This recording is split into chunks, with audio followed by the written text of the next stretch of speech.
జ్యేష్ఠమాసం బహుళ ఏకాదశిని యోగిని ఏకాదశిగా పిలుస్తారు. ఇది అత్యంత పుణ్యవంతమైన రోజు. ఈ రోజు ఎవరైతే ఉపవాస దీక్షను చేస్తారో వారికి 88,000 మంది బ్రాహ్మణులకు అన్నదానం చేసిన సమానమైన ఫలం లభిస్తుంది. యోగిని ఏకాదశి వ్రతాన్ని ఆచరించడం వలన సర్వ పాపాలు నశించి మరణం అనంతరం స్వర్గప్రాప్తి కలుగుతుందని నమ్ముతారు. హిందూ మతంలో ఏకాదశికి ప్రత్యేక ప్రాధాన్యత ఉంది.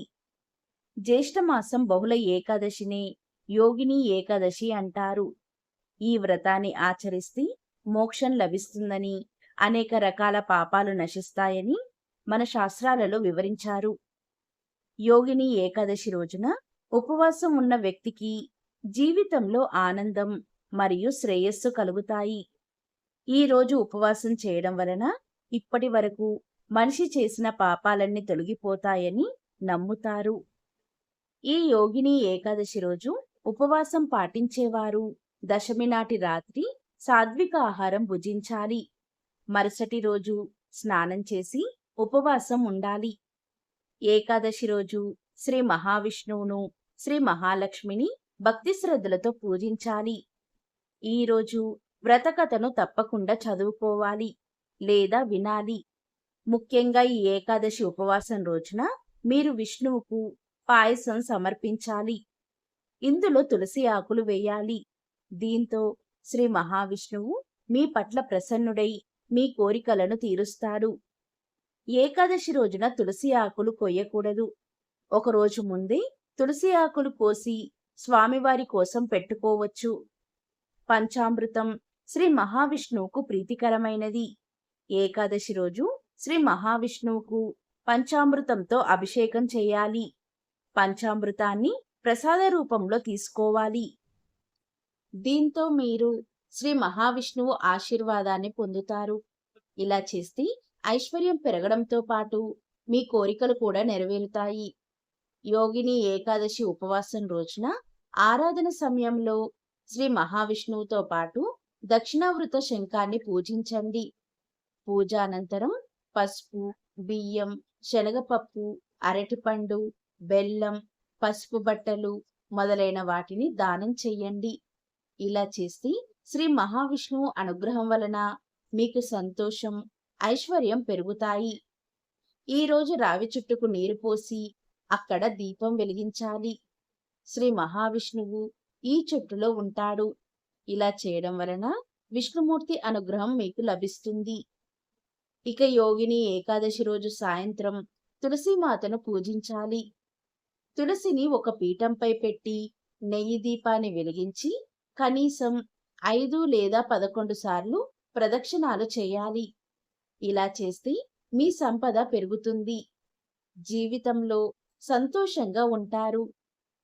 ఇక ఈరోజు శ్రీ మహావిష్ణువును, లక్ష్మీదేవిని భక్తి శ్రద్ధలతో పూజించి పండ్లు, పువ్వులు సమర్పించి భక్తితో హారతివ్వాలి.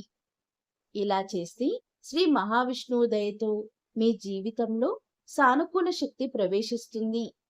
అదే సమయంలో లక్ష్మీమాత అనుగ్రహంతో సంపదలు పెరుగుతాయి. ఆర్థికంగా బాగా ఎదుగుతారు. ఇక యోగిని ఏకాదశి రోజు ఉపవాసం ఉండలేని వారు, కుదరని వారు కొన్ని నియమాలు పాటించడం వలన జీవితంలో అనేక సమస్యల నుండి మిమ్మల్ని రక్షిస్తుంది. ఈ ఏకాదశి రోజు ఎవరికి అబద్ధాలు చెప్పకూడదు. ఎవరి గురించి చెడుగా మాట్లాడకూడదు. ఈ రోజు మీ మనసులో ఎలాంటి చెడు మరియు ప్రతికూల ఆలోచనలు రానివ్వకూడదు. ఇలా పొరపాటున చేసి కఠిన ఉపవాసం పూజలు చేసినా పూర్తి ఫలితం లభించదు. ఈ ఏకాదశి రోజు ఉపవాసం ఉండలేని వారు సాత్విక ఆహారం మాత్రమే భుజించాలి. ఈ ఏకాదశి రోజు అన్నం తినడం కూడా నిషిద్ధం. అలాగే ఈ ఏకాదశికి ఒకరోజు ముందు నుండి బ్రహ్మచర్యం పాటించాలి. చాప వేసుకొని నేలపై పడుకోవాలి. ఇక ఈ ఏకాదశి రోజు ఉపవాసం ఉండి రాత్రి జాగరణ చేసి విష్ణు కథలు వినాలి. ఇక ద్వాదశి రోజు ద్వాదశి పారణ చేయడంతో వ్రతం ముగుస్తుంది.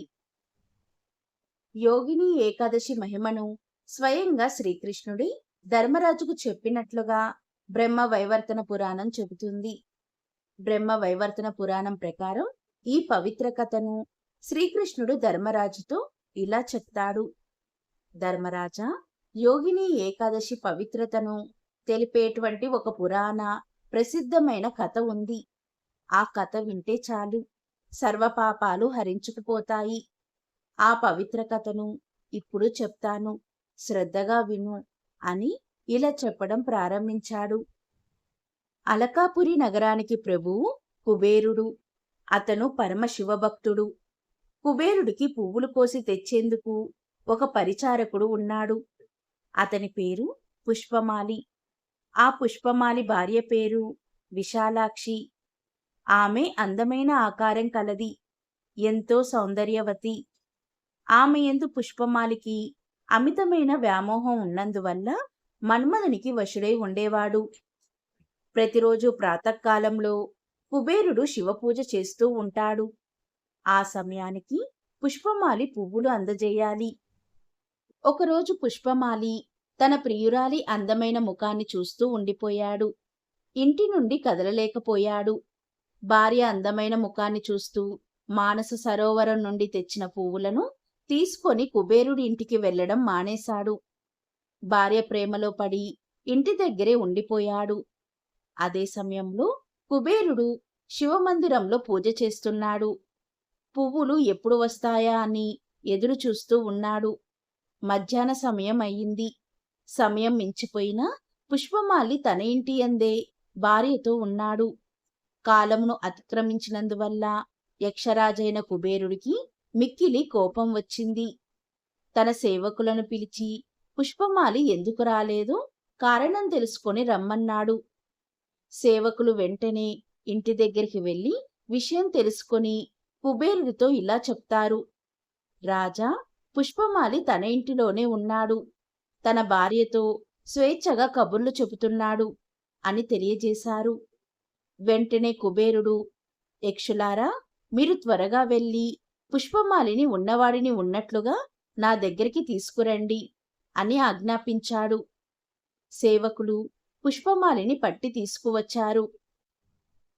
పుష్పమాలి పూలు తేవలసిన సమయం దాటిపోయిందని గ్రహించి భయంతో వణుకుతూ బిత్తరచూపులు చూస్తూ తడబడుతూ కుబేరుడికి నమస్కరిస్తూ అతడి ఎదుట నిలబడ్డాడు.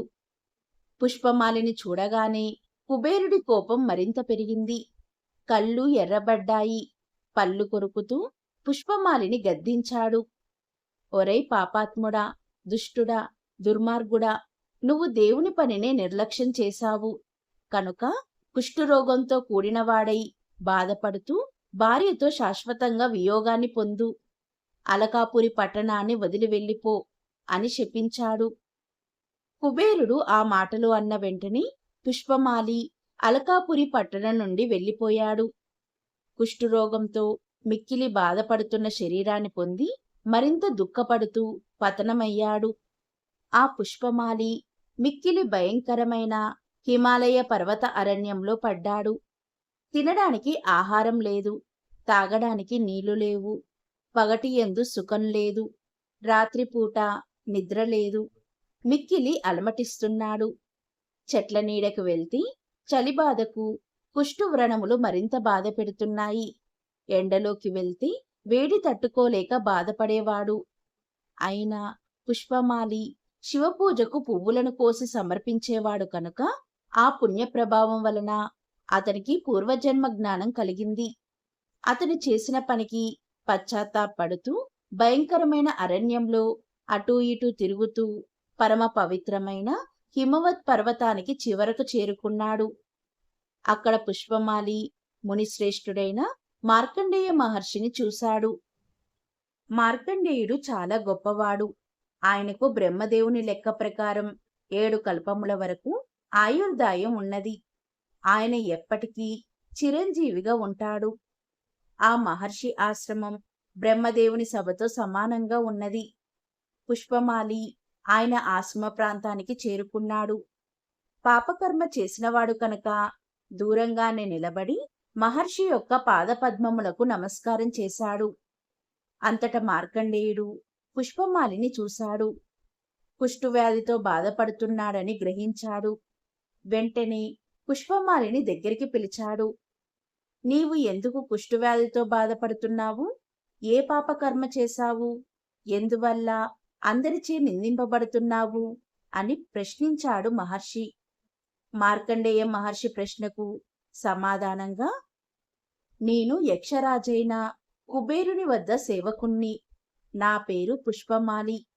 ప్రతిరోజు నేను మానస సరోవరం నుండి పూలు తీసుకువచ్చి కుబేరుడు చేసుకునే శివపూజ కోసం సమర్పిస్తాను.